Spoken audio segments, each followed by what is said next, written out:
Hi అండి, welcome back to our channel. ఈరోజు అయితే మనం పెసర పునుకులు అయితే చేసేద్దాం, చూద్దాం రండి. దీనికి కావాల్సిన పెసరపప్పు అండి. దీన్ని ఒక 3 అవర్స్ నానబెట్టుకుంటే సరిపోతుంది. చాలా ఈజీ అండి. పిండి అయితే ఇలా రుబ్బుకుని అందులో ఉల్లిపాయ, పచ్చిమిరపకాయ, అల్లం, కరివేపాకు వేసి రుబ్బేసి పెట్టేసుకోండి. తర్వాత కడాయి పెట్టుకుని అందులో పునుగుల టైప్లో రౌండ్గా నీట్గా వేసుకోండి. లాస్ట్ టైం చెప్పాను కదా, నున్నగా రావడానికి వాటర్ తడుపుకుంటూ వేసుకోమని. అప్పుడు నీట్గా నైస్గా వస్తాయి పునుకులు అన్నవి. చూడడానికి నీట్గా చాలా రుచిగా కూడా ఉంటాయండి. తింటే వేసుకుని చూడండి. ఈ టైప్ ప్రాసెస్లో ఎక్కువసేపు నానవసరం లేదు. చాలా చాలా బాగుంటాయి రుచిగా. మేము ఆనియన్స్, మిర్చి అన్నీ యాడ్ చేసుకోవడం వల్ల చట్నీ అది ఏం ప్రిపేర్ చేసుకోకుండా తినేసామండి. ఫ్రై అయిపోయినాయి, చూసారు ఎంత బాగున్నాయో. ఇలాగే మీరు కూడా చేసుకుని తిని ఎలా ఉన్నాయో నా కామెంట్లో చెప్పండి. థ్యాంక్ యూ ఫర్ వాచింగ్ అండి.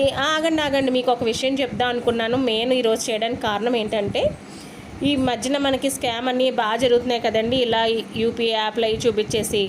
సో మనం చాలా జాగ్రత్తగా ఉండాలండి. మాకు తెలిసిన వాళ్ళు ఒక అబ్బాయి పాపం ఎక్స్ అబ్బాయి దగ్గర అలాగే తీసుకున్నారటండి. మీరు కొంచెం జాగ్రత్తగా ఇలా పర్చేస్ చేసినప్పుడు అయ్యని.